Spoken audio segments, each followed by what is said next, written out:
Abra comigo a sua Bíblia, no livro de Mateus, capítulo 16, versículo de número 26. Qual é o valor da sua alma? Quanto vale a sua alma? Quanto você julga ser ela importante para você?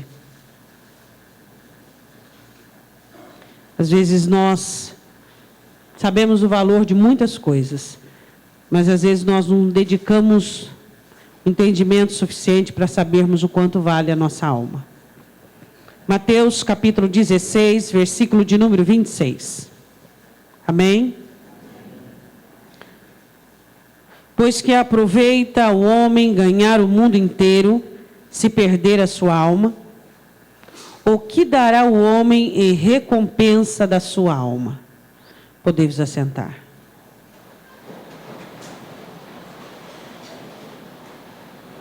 Jesus falando sobre a sua morte e falando sobre a maneira que os discípulos deveriam viver, que quem quisesse salvar a sua vida deveria perdê-la. E ele fala sobre o que é que um homem, um ser humano, um cristão poderia dar pelo resgate de sua alma. O que e o quanto você ofereceria para que a sua alma tivesse um destino certo e tivesse uma morada garantida diante de Deus? Qual seria o valor disso? Não existe. O homem, o ser humano, não pode avaliar, não pode colocar preço naquilo que só se compra com preço de sangue de Deus. O sangue do Filho de Deus. O sangue do nosso Emanuel. Eu e você jamais poderíamos dar qualquer coisa, por mais que alguém possuísse todos os tesouros dessa terra, ele jamais poderia sequer chegar a riscar o valor da alma.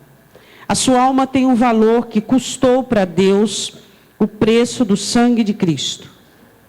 Deus sabe o preço que a sua alma custa. Deus sabe o preço que a minha alma custa. Agora a questão é se eu e você, se nós sabemos o preço da nossa alma.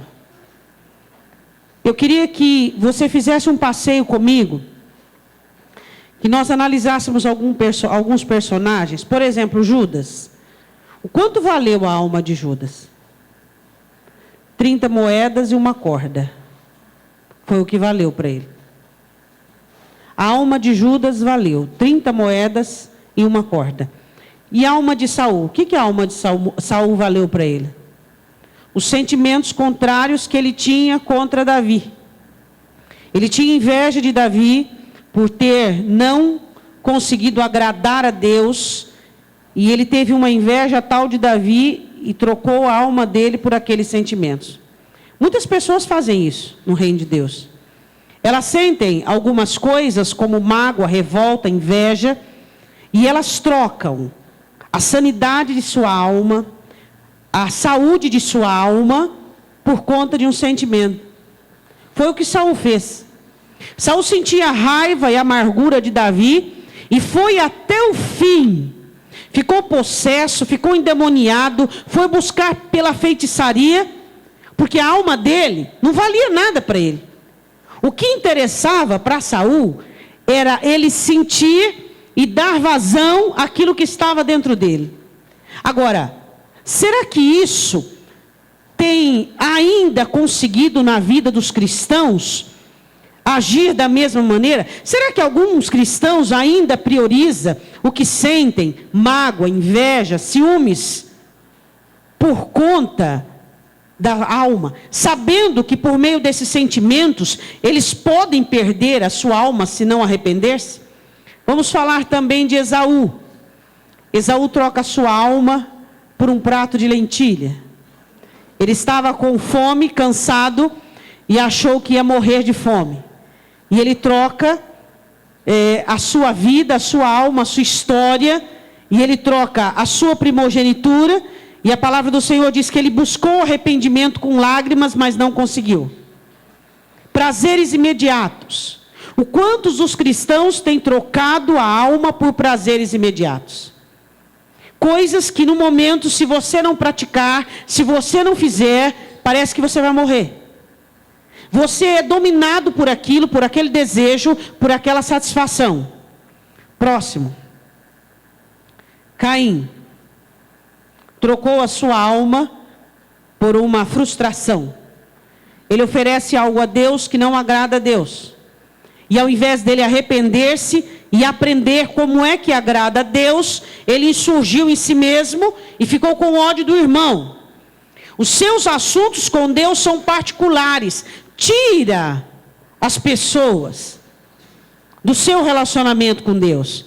Se nós cuidássemos mais da nossa vida do que da vida do outro, a nossa vida estaria muito mais além do que aquém daquilo que muitos estão vivendo. O que aconteceu com Caim? Quando ele foi recusado, e ele olhou, e ele queria fazer mal, aquilo que ele sentia, ele queria dispensar em alguém, ele olha para Abel. Outro, vamos lá. Ananias e Safira. Olha para Barnabé e vê Barnabé todo despojado, todo o coração quebrantado, e quis imitar a fé de Barnabé. Chega diante de Pedro, vende por 50 e fala que vendeu por 25. Quer dizer que a alma deles custava uma posição diante dos discípulos. Eles queriam ser reconhecidos como aqueles que eram totalmente voluntários. O porquê que uma posição, que um cargo, o porquê que uma ótica humana vale mais que a sua alma. Paulo diz, importa agradar a Deus e não aos homens. Outro, Acã, uma capa babilônica boa, 200 ciclos de prata e uma cunha de ouro. Valeu mais que a alma dele do que a família dele. Ele sabia que tudo aquilo que tinha ouro, prata ou metal precioso pertencia ao Senhor. O porquê ele foi pôr a mão naquilo que é de Deus. Se eu sei que existem coisas que Deus não abre mão, o porquê que eu vou bater de frente com Deus? Outro, Aminon, quis Tamar, pagou o preço da vida e da alma, estuprou a irmã, um desejo, uma paixão. Absalão, uma vingança. Quantos cristãos têm vingança em seus corações? Não vem a hora das pessoas que lhes fizeram mal pagar. Isso não é cristianismo. Então o que acontece quando você olha e você analisa essas pessoas que tiveram de uma maneira desprezível o preço de suas almas? Outro, Jeroboão. Eu vou fazer bezerros em Dan e Betel, porque o povo pode descer para Jerusalém. E pela insegurança dele, ele perde a alma. E nós poderíamos aqui ficar falando de pessoas que deram nada o preço de sua alma. Vamos supor que existe um leilão da vida, e você tivesse que dar um preço para a sua alma. A eternidade da sua alma em Cristo ou um desejo? A eternidade em Cristo ou uma vingança, ou um sentimento, ou uma amargura, ou uma insegurança, ou uma frustração? O quanto vale a sua alma? Essa é a grande pergunta. Vá comigo em Lucas capítulo 12. Jesus explica a alguém que não tinha noção alguma do valor da própria alma. Pregar essa mensagem num tempo de hoje é complicado, por causa da sua mente e do seu coração. A mente e os corações dos cristãos hoje estão totalmente envolvidos com este mundo. Então é muito complicado pregar mensagens como essas. Dificilmente existe uma abrangência da totalidade. Isso aí é uma coisa que a gente não espera. Mas vamos lá, vamos tentar. Lucas capítulo 12, versículo 13. Disse-lhe um da multidão: Mestre, diz a meu irmão que reparta comigo a herança. Mas ele lhe disse: Homem, quem me pôs a mim por juiz ou repartidor entre vós? Eu não tenho nada a ver com isso. Isso aí é com vocês. Versículo 15. E disse-lhes: Cuidado, acautelai-vos e guardai-vos da avareza. O que é avareza? Apego, supervalorização de alguém ou de uma coisa. Achar que alguma coisa é sua. Achar que a vida é sua. Achar que as bênçãos e os bens que Deus te deu é seu. Achar que o seu coração é seu. Avareza é você tomar posse e você supervalorizar aquilo que não tem tanto valor assim. Cuidado com a avareza. Diga comigo, eu preciso tomar cuidado com a avareza. O que é de mais valioso e precioso para você é a sua alma. Isso é uma coisa que você precisa entender.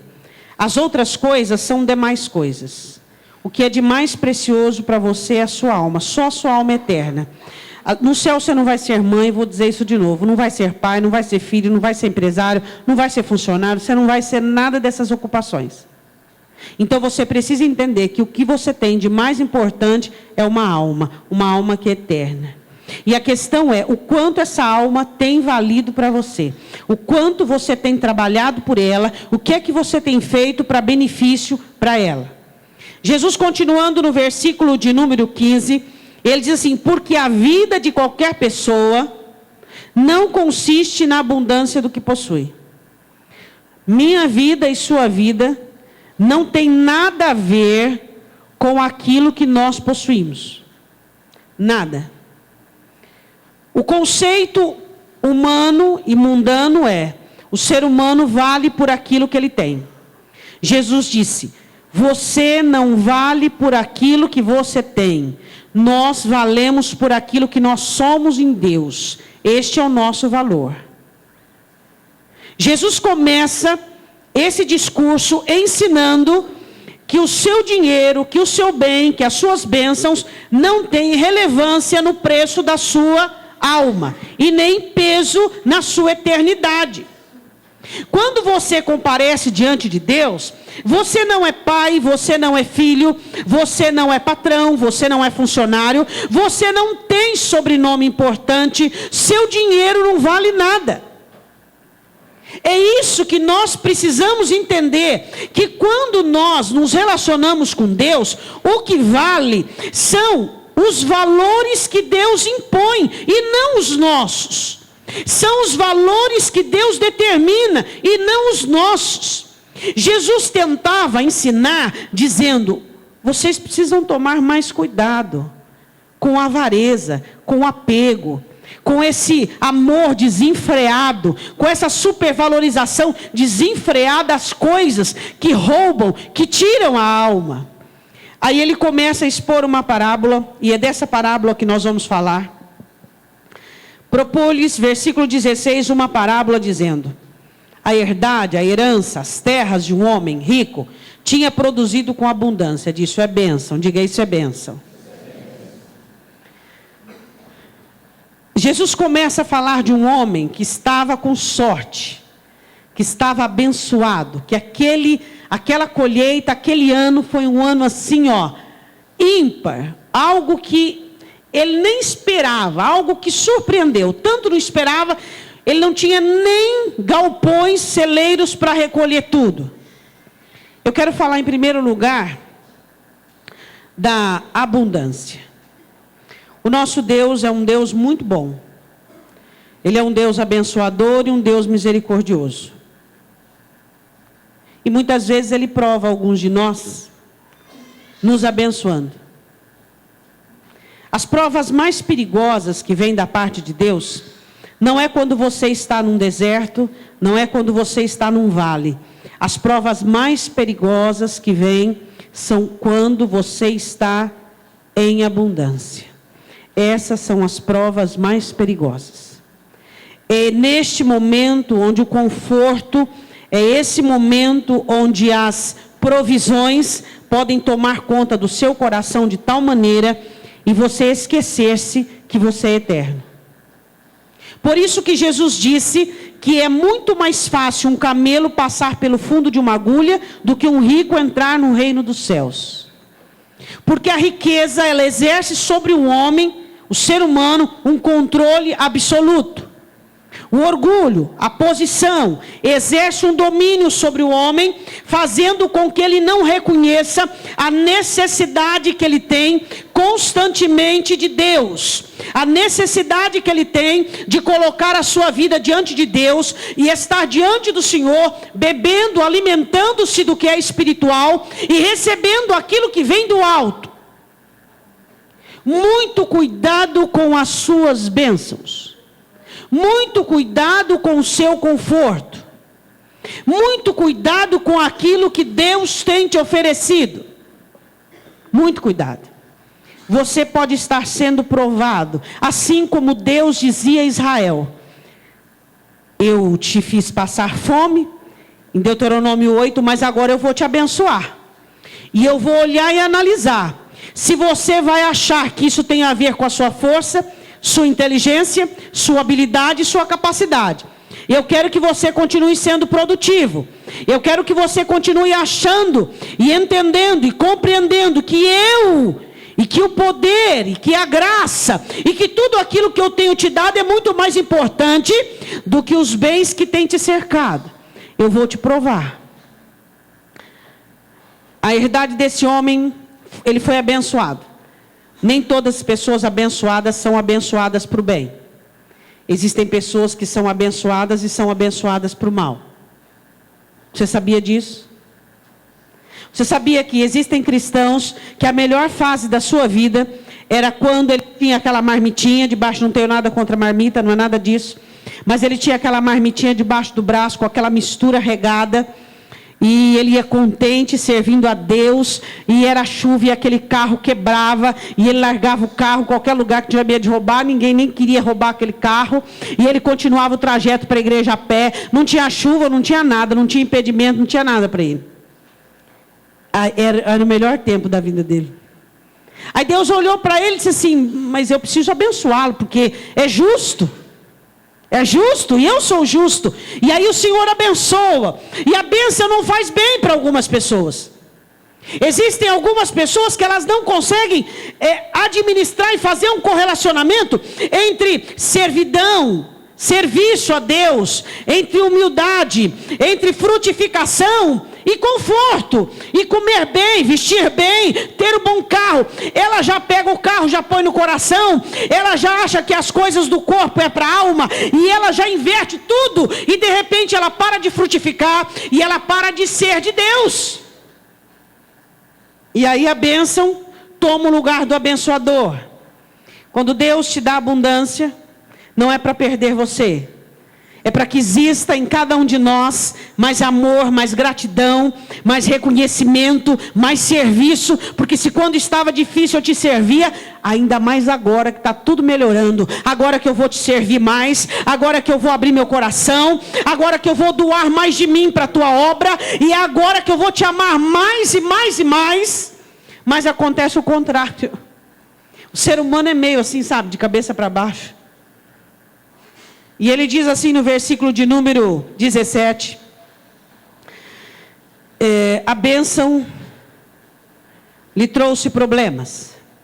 Ele estava com um problema. O versículo 17, ele arrazoava, pensava, questionava, analisava consigo mesmo, dizendo: e agora, o que eu vou fazer? E agora, o que eu vou fazer? Sabe quando é que você diz essa frase, o que é que eu vou fazer? Quando você tem alguma coisa. Quando você não tem, você nunca vai dizer o que eu vou fazer.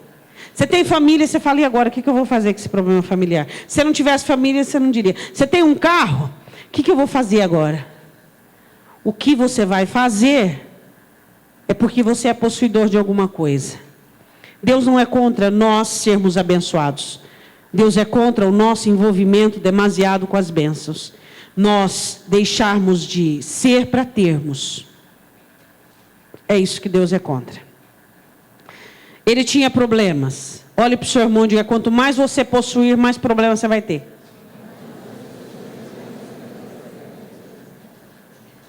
Quanto mais você for dono de coisas, mais problema você vai ter. Quando você era funcionário, você tinha um tipo de problema. Você queria um cargo de chefia. Queria porque queria, porque queria, porque queria. você conseguiu um cargo de chefia. Agora você reclama e murmura porque você tem um cargo de chefia. Aí depois você quer ser patrão. Aí você reclama e murmura porque você é patrão.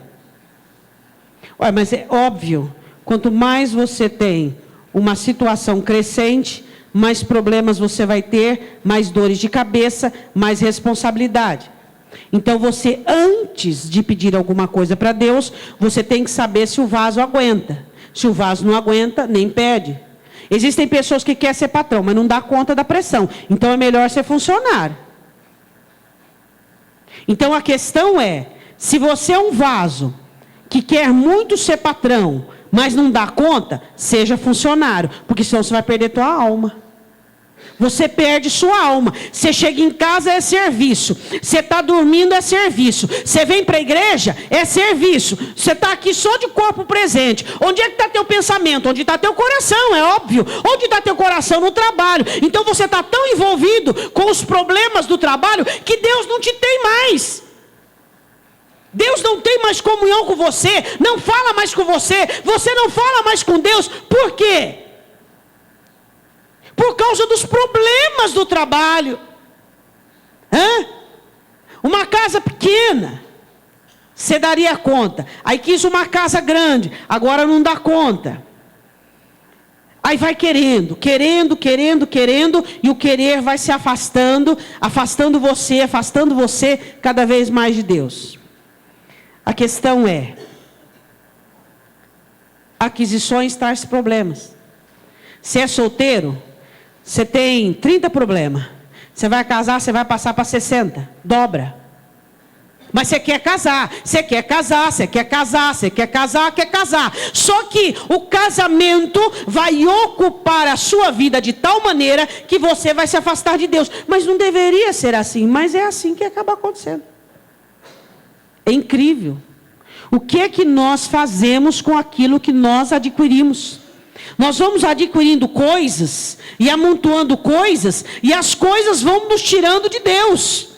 Aquele homem, ele teve uma bênção tão grande, e essa bênção trouxe-lhe problemas, porque ele não tinha agora, o que eu vou fazer? Ele não tinha lugar para recolher a bênção. Aí a Bíblia diz assim, continuação do versículo, não tenho onde recolher os meus frutos. O problema dele é que ele não tinha onde recolher. Quero que você vá comigo em Lucas 14, 18 e 19. Parábola dos convidados da ceia. O pai manda fazer os convites. Versículo 18. E todos a uma começaram a excusar-se. Disse-lhe o primeiro. Isso aqui é uma parábola sobre a salvação e sobre o arrebatamento, dizendo quais são as pessoas que são cristãos e que vão perder o arrebatamento. Comprei um campo e importa-me ir vê-lo, rogo-te que me hajas por escusado. E outro disse, comprei 5 juntas de boi e vou experimentá-la, rogo-te que me hajas por escusado. Jesus estava falando sobre cristãos que adquirem coisas, que compram coisas e que abandonam a comunhão com Deus por causa da aquisição. Se trabalha, não tem tempo porque trabalha. Se não trabalha, está angustiado o suficiente para não orar e não se aproximar de Deus. Se tem família, é porque a família ocupa um espaço, um tempo. Se não tem família, chora porque quer casar. Então não sabe o que faz. É uma situação que se correr o bicho pega, se ficar o bicho come. Não tem. Então, nós olhamos e analisamos e observamos que muitas pessoas... E aí um fala que é isso, dá uma desculpa disso. Não, mas não tem nada a ver da posse. Tem sim. Tem sim. Existem pessoas que trocam Deus pelas bênçãos. Quando eram pessoas que tinham as coisas regradas, eram fiéis, eram tementes, serviam a Deus, não ousavam pecar, mas aí entrou o dinheiro dá gás. Não, você pode, o dinheiro diz não, você pode. O dinheiro fala, não, você pode, você tem dinheiro, por que você não pode?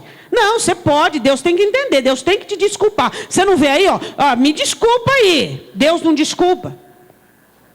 Deus perdoa, mas desculpar não. Volte comigo em Lucas 12. Este homem estava com um problema, porque ele havia melhorado de vida. Ele havia crescido. Eu queria só para passar por versículo adiante, perguntar uma coisa para você.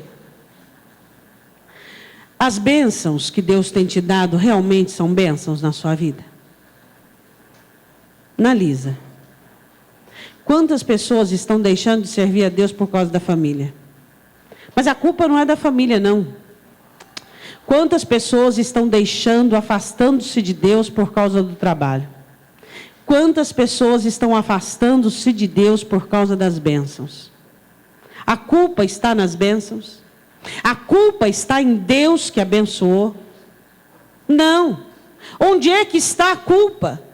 Do ser humano que não tem uma administração correta em entender uma coisa, que as coisas são para o corpo, e o que vem de Deus é para a alma. Nada pode saciar a sede e a fome da minha alma, se não for Jesus Cristo. É isso que eu e você precisamos entender. É isso que nós temos que pôr nas nossas cabeças, que nós não valemos aquilo que nós temos. Nosso valor está naquilo que somos em Cristo Jesus. É isso que é. Esse que é o raciocínio correto. É isso que nós precisamos entender. Não troque a sua alma por embaraços, por situações, por indignações. Não troque a sua alma por sentimentos. A sua alma vale muito mais que os embaraços, que o pecado, que a cobiça, que a indignação dessa vida. Você tem que olhar e dizer assim: a minha alma vale mais do que isso aí. Eu não vou permitir que a minha alma fique maculada por conta disso. Eu não posso. A minha alma tem um valor muito grande para mim. Não é o meu carro, não é a minha casa, não é a minha família, é a minha alma. É a sua alma que tem importância. Se você não der valor à sua alma, todas as outras coisas estarão correndo um risco sério. Versículo de número 18. Você vê que este homem, a bênção, criava problemas, envolvimento, tarefa. E agora ele começa a fazer planos. 18. Farei isto. Derrubarei os meus celeiros. Edificarei outros maiores. E ali recolherei todas as minhas novidades e os meus bens. Você sabia que existem pessoas que procuram a Deus apenas para planos e sonhos humanos? Você sabia disso? Você sabia que existem pessoas que se denominam cristãos, que só buscam a Deus para que Deus lhes abençoe financeiramente, para que Deus, a oração, se ela fosse analisar a oração semanal dela, não tem uma oração de cara no pó, de cinza na cabeça, dizendo: Deus, olha para mim, vê o que há em mim que não te agrada. Deus, olha para mim, vê o que o Senhor não está gostando em mim. Senhor, o diabo tem planos para mim, e ele tem plano com aquilo que há dentro de mim, a concupiscência da minha carne. E então, em nome de Jesus, eu te peço que o Senhor olhe para dentro de mim, e o Senhor arranque, o Senhor tire. E eu quero cuidar da minha vida, Senhor, da santidade, que é responsabilidade minha. Eu preciso ocupar-me com a minha vida espiritual, com a minha alma. Quantos assuntos que você já se envolveu na sua vida só para te embaraçar? O quanto você tem se dedicado à conservação da sua alma, à edificação da sua alma, os benefícios da sua alma? Quanto? Aquele homem começa a fazer planos e projetos para a vida, mas não tinha projetos para a eternidade. Deus não é contra você fazer planos e projetos, desde que o primeiro seja para Ele. O primeiro amor, a primeira força, o primeiro ensejo, a primeira dedicação é dele. Deus não é contra você crescer, você prosperar, desde que isso não seja um ídolo na sua vida. Deus não é contra você ter família. Não, Deus te abençoa. A questão é a inversão de valores. Se você perguntar para qualquer pessoa, até para o seu irmão aí do lado, Deus é a pessoa mais importante da sua vida, ele vai dizer que é, mesmo que não é. Por quê? Porque nós somos assim. Nós somos assim. Nós vivemos de um jeito e falamos de outro. Nós não somos nem autênticos, nem verdadeiros conosco. Se você perguntar para qualquer cristão aqui dentro da igreja, qualquer um, mesmo que não é verdade, Deus é a pessoa mais importante na sua vida, ele vai falar mas mentira. É mentira porque o maior envolvimento dele é com a família. O outro maior envolvimento é com o trabalho. O outro maior envolvimento é com ele mesmo e seus sentimentos. E assim vai por aí. A questão, qual é o lugar de Deus que ele tem tido na minha vida? Qual é o lugar do Evangelho? Qual é o lugar do Espírito Santo? Qual é o lugar? Será que eu estou preparado para o arrebatamento? Será que eu estou preparado para ser recolhido amanhã? Amanhã eu posso estar no seu velório, você pode estar no meu. Qual é o problema? Hebreus, porque ele morreu na cruz para tirar o medo da morte daqueles que tinham medo da morte. As pessoas que mais temem a morte hoje são os cristãos. Os cristãos morrem de medo de morrer. Por quê? Porque não tem certeza para onde vai. Seu coração está dividido, está inteirado com as coisas deste mundo. Tudo tem mais preeminência do que Deus. Tudo é mais importante do que Deus. Deus fica com o resto, com as migalhas. Fica em segundo, terceiro, quarto, quinto, sétimo plano. Aquele homem tinha sonhos e planos, não para a sua alma, mas para a sua vida cotidiana. Por exemplo, você provavelmente tem uma agenda ou escrita, ou já elaborada para a sua semana. Eu vou te fazer uma pergunta. Por exemplo, o que é que você pretende combater nessa semana, com respeito às agressões da sua alma? O que é que você pretende essa semana fazer para benefício da sua alma? O que é que você pretende fazer essa semana para conservação, para ajuda, para colaboração, como Jesus disse, quem comigo não ajunta, espalha. Você tem planos para isso? Quais são os nossos planos? Vá comigo em Hebreus capítulo 6.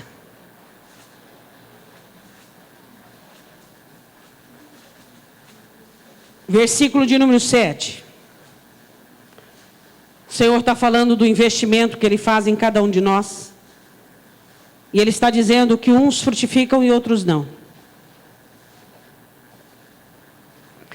Por que Deus não desculpa? Porque não tem desculpa. Não tem.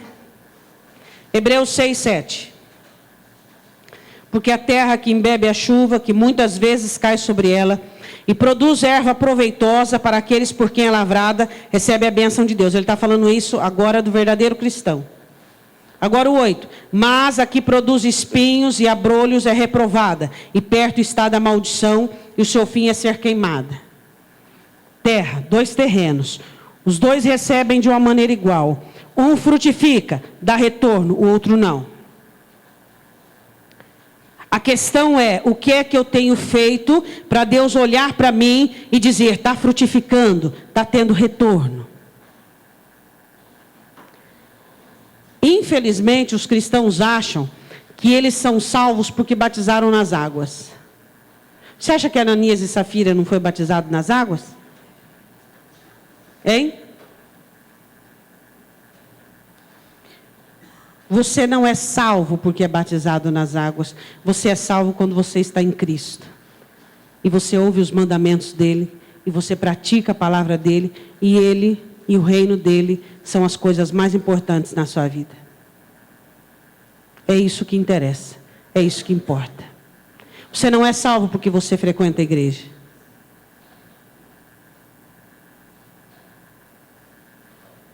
Você é salvo porque Cristo habita dentro de você. É isso que te dá a certeza da salvação. Quais são os seus planos para a sua eternidade? Por exemplo, você se preocupa com o galardão.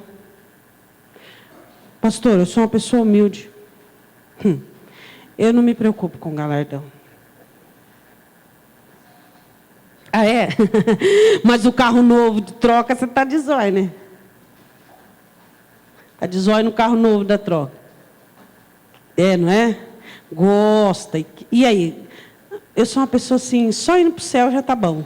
No céu não vai ter gente pobre, não vai ter gente miserável.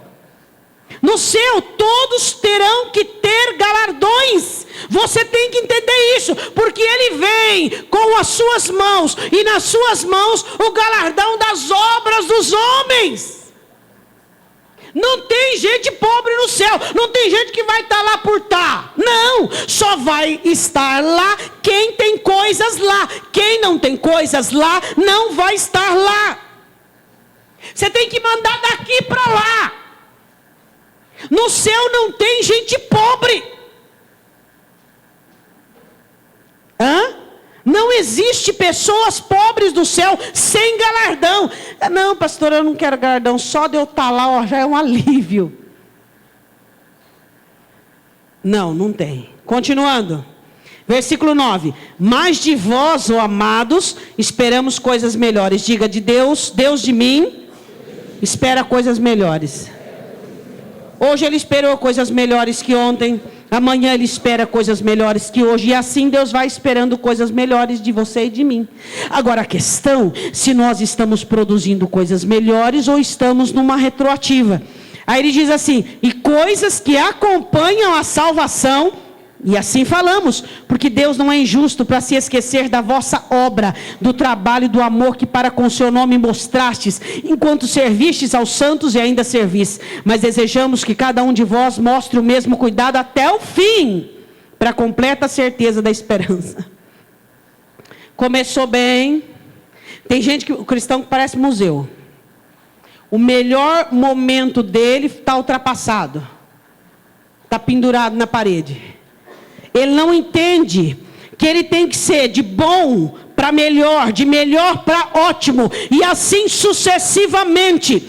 A palavra do Senhor diz que para que eu tenha certeza e esperança, eu tenho que estar nesse processo, cada vez melhor, com obras, fazendo, amontoando riquezas lá em cima. Pastora, mas é bom ter riqueza aqui embaixo. Não tem problema nenhum. Quando Pedro perguntou para Jesus, dizendo, Senhor, nós aqui, a gente largou tudo para te servir aí, como é que vai ficar ao nosso lado? Jesus disse assim, vocês vão receber 100 vezes mais aqui e lá. Deus não quer, porque tem crente que ele acha o seguinte, mas espera um pouquinho, eu vou ficar atrás de tesouro do céu e eu vou ficar pobre na terra. Engano. Deus não é injusto, meu irmão. Deus nunca deixa ninguém sem recompensa. Entrega o teu coração, sirva ao Senhor, tira seu coração de tudo aquilo que é matéria, de tudo aquilo que perece, coloca seu coração naquilo que é eterno. Olha nessa noite e vê o que é que meu coração está vinculado, o que eu amo mais do que Deus. Seja sincero para você mesmo, ninguém está ouvindo, só você. Fala, o que é que eu amo? Será que eu amo mais o meu marido, a minha esposa, a minha família, o meu trabalho, a minha vida do que Deus? Senhor, converte meu coração. O Senhor está me dando uma chance hoje. Eu preciso analisar os meus valores, os meus princípios. Eu não posso continuar da maneira que eu estou. Volte comigo em Lucas 12.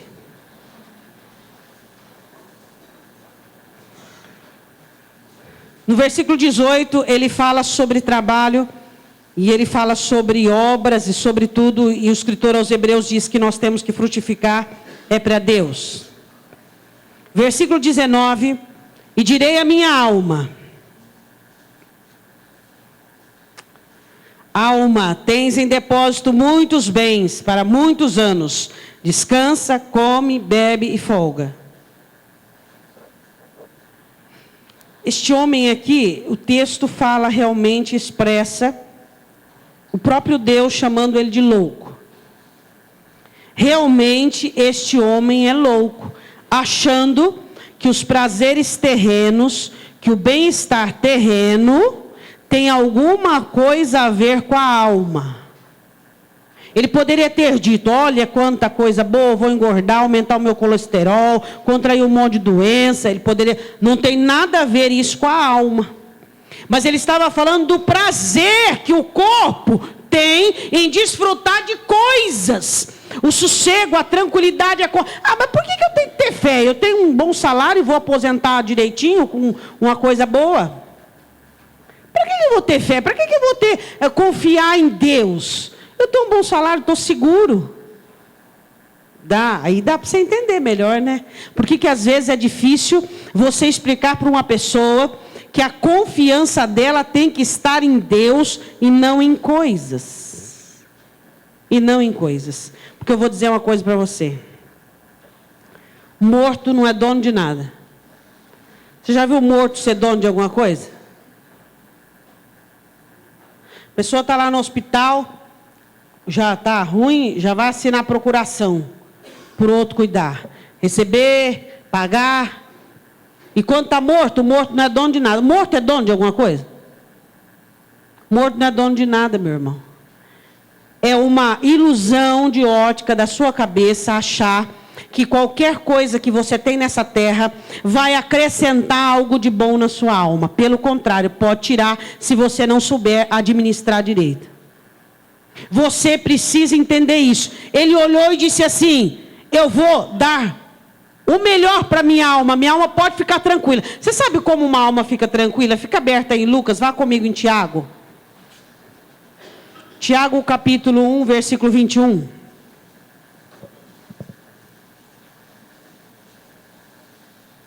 Tiago 1, 21. Sabe como é que você pode dizer para a sua alma, você está tranquila, você está sossegada? Você pode dizer hoje para a sua alma assim, você está tranquila, você está sossegada, você está garantida. Pode descansar, folgar, porque está tranquilo. Por quê? Tiago 1, 21. Por isso, rejeitando toda imundícia e superfluidade de malícia, recebei com mansidão a palavra em vós enxertada, a qual pode salvar as vossas almas. E sede cumpridores e não somente ouvintes da palavra, enganando-vos a vós mesmos. Quando é que a minha alma, eu não a salvo, mas eu a mantenho na salvação, quando a palavra de Deus desce em mim e me torna um praticante da palavra. Então eu digo, a minha alma é salva, Cristo a salvou, e por meio da obediência à palavra, eu a mantenho na salvação. Deu para você entender? Você salva a sua alma? Você salva a sua alma? Não. Mas o que você pode fazer? Vá comigo em Hebreus 10. Você não salva a sua alma, mas você a conserva por meio da palavra. A palavra de Deus conserva a salvação de sua alma. Ela vai limpando você, ensinando você a praticar, te dando condições de praticar. Como é que você conserva a sua alma? Hebreus 10, 37.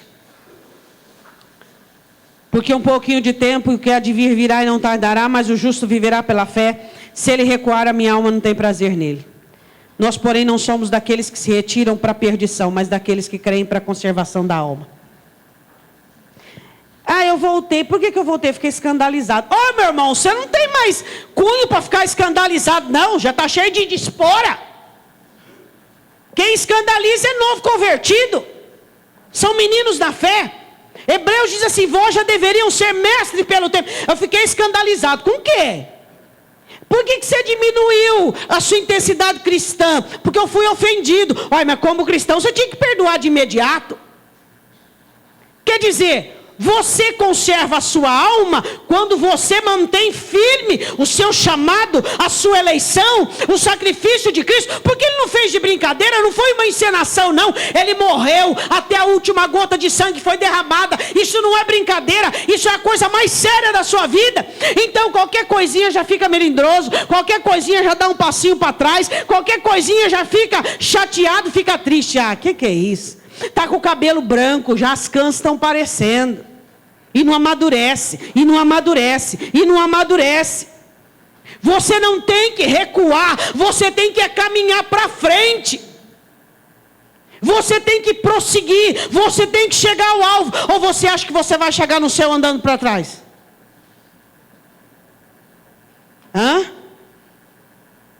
Você é daqueles que recuam para a perdição da alma?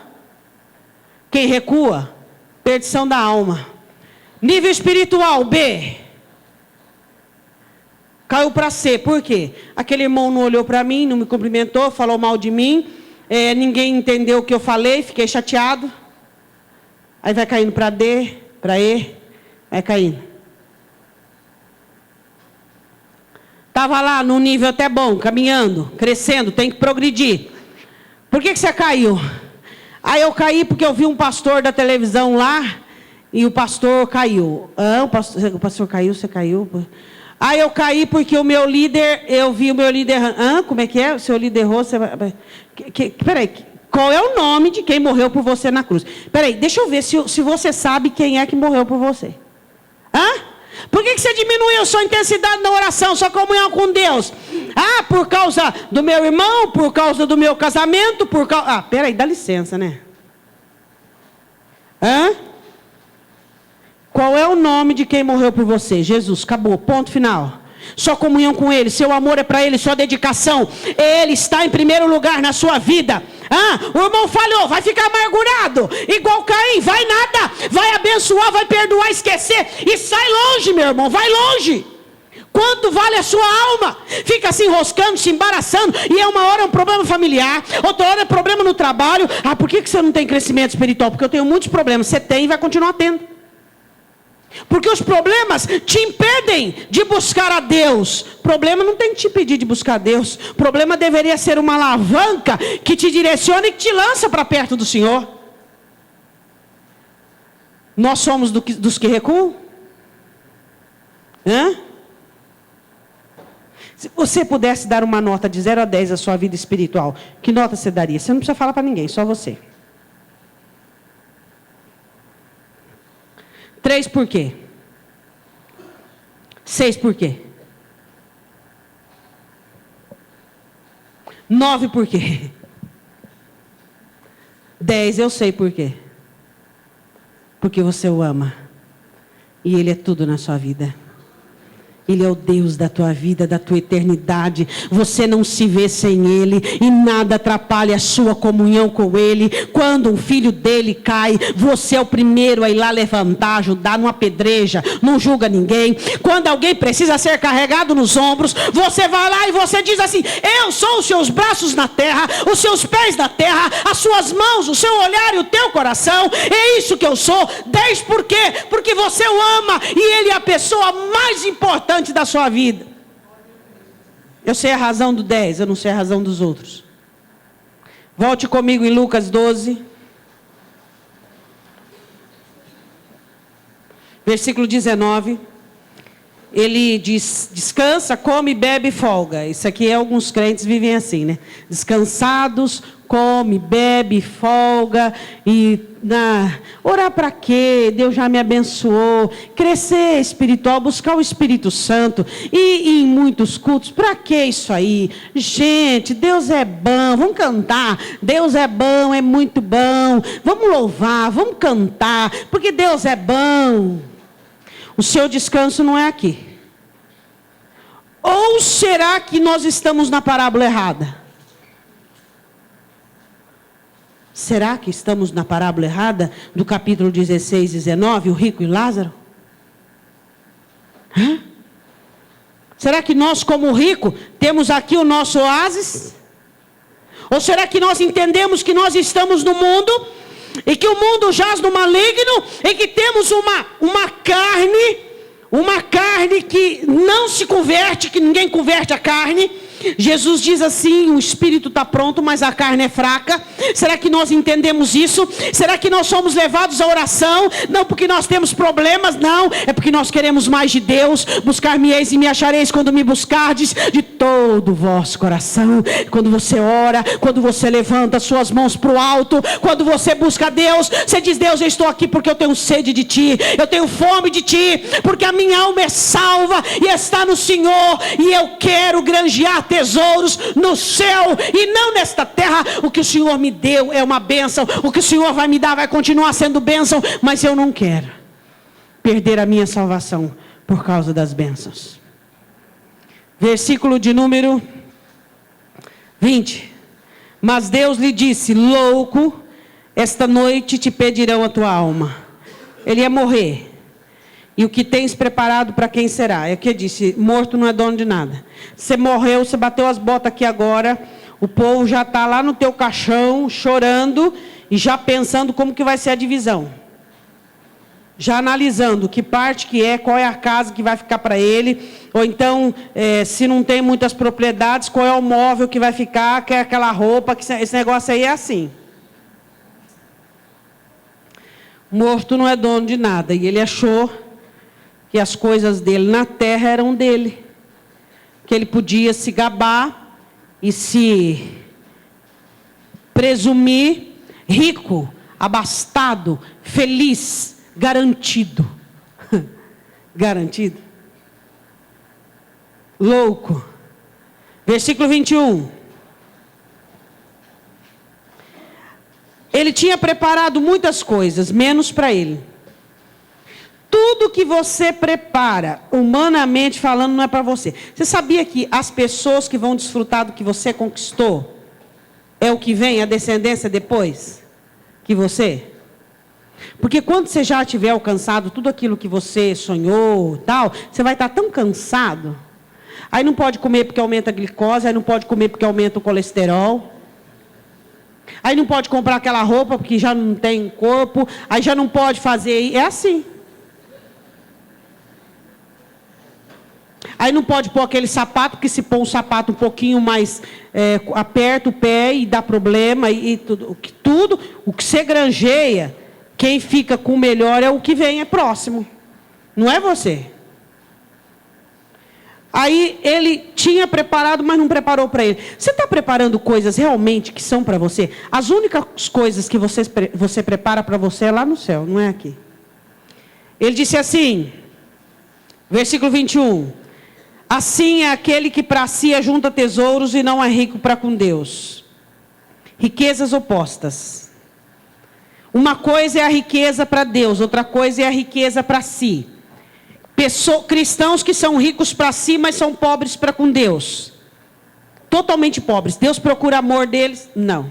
Deus procura fé neles? Não tem. Deus procura longanimidade, paciência? Não tem. Deus procura misericórdia? Não tem. São pobres, miseráveis, mas aos olhos dos homens são ricos. Andam com melhores carros, compram as melhores coisas. São cristãos abençoadíssimos aos olhos dos homens. Mas para com Deus, são pobres, são miseráveis. Essa é a situação. Foi o que Jesus disse. Vocês são ricos. Ele disse, este homem aqui, ó, é rico para com os homens, mas para com Deus é pobre. Pastora, mas é bom ser rico para os homens. Mas é melhor ainda ser rico para os homens e ser rico para Deus, é ou não é? É ou não é? Quanto vale a sua alma? Judas, 30 moedas e uma corda.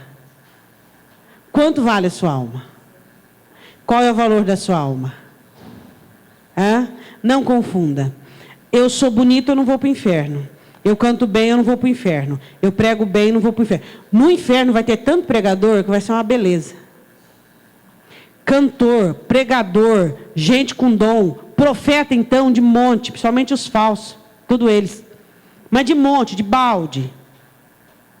Então quer dizer, o que me garante não são aquilo que eu penso.